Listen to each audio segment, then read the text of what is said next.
Hey guys, welcome to another episode of CarpFishing.Tips. Here's our Linktree link for all things CarpFishing.Tips. You can just scan the QR code or go to the link in the previous section and you'll find all our links there. Don't forget to like our Facebook page, follow us on Twitter,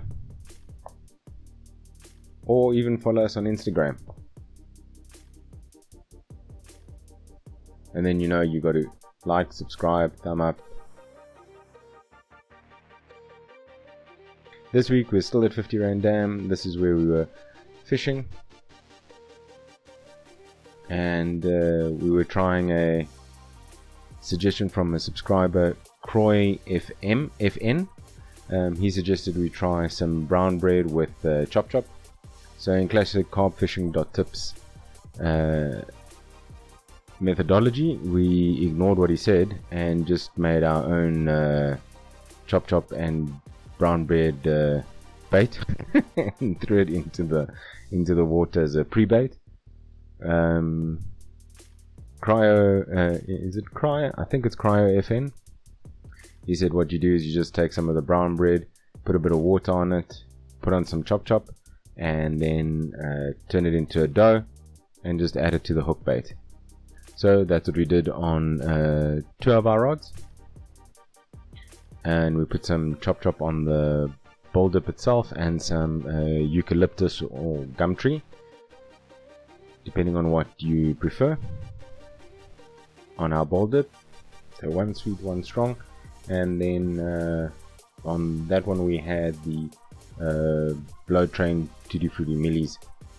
On this one here again we put the chop chop brown bread dough ball on the one hook, and then on the other hook we put on some almond millies that we got.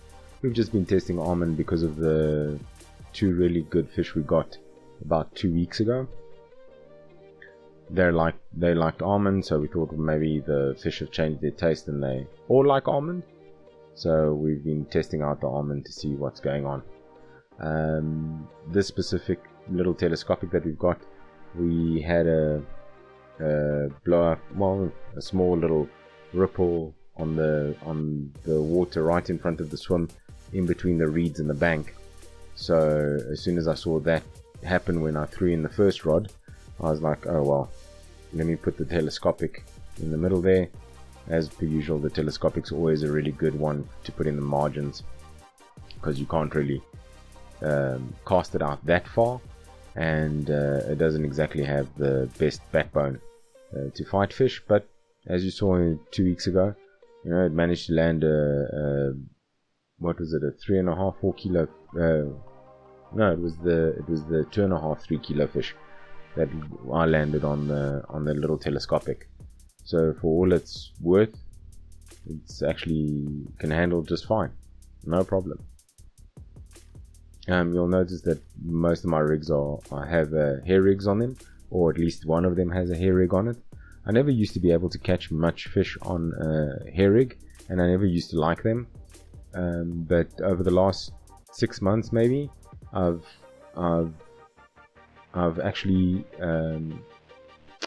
never lost a fish on the hair rig, unless something goes wrong and the fish snags me up in something or something like that. But to a large degree, I haven't lost a fish on the hair rigs. And then this one here, we've just thrown into that space, like I said. And then obviously got to try the honey bee large marshmallow, which is almond and honey. We had to give it a shot. After those 2 really good sized carp that we caught 2 weeks ago, you just got to keep trying it till it really doesn't bring you anything, I suppose. Then at least we know it doesn't work, or it does work. Yeah, the fish have their own temperament, unfortunately, and you just got to keep trying, new things. So on this one we put some Christmas honey bowl dip and some almond. And this rod we also put out kind of to the left, also to the left of the swim, and also quite far in Oh, quite far in, quite far to the other side. We were trying to work the area as best we could, you know, and try and keep the rods in some kind of order, if that makes sense. And then woe betide, what happened? We got a bite at around it must have been around 4:45 on Saturday afternoon. It was just awesome.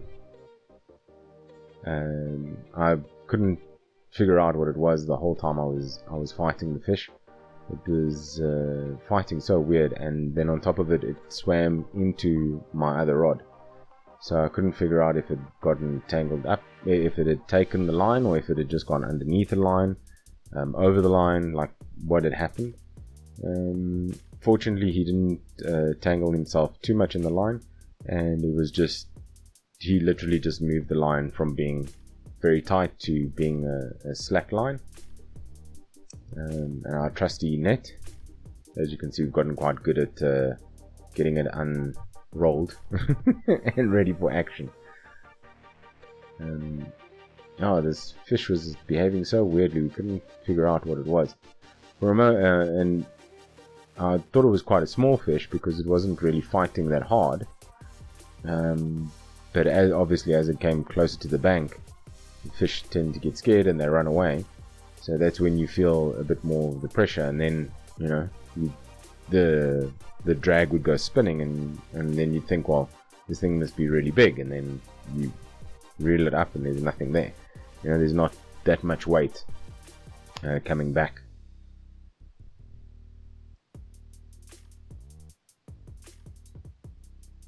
It was quite an interesting fight.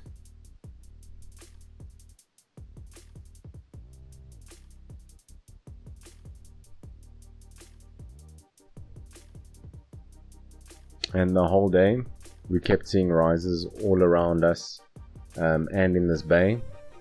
The fish were actually very active on this week, which I was quite surprised at, given, you know, what's been happening before then. And here you go. There's our catch for the day. I don't know if you've been able to see it, what it is just yet. Let's do the weight before you get to see what it actually is.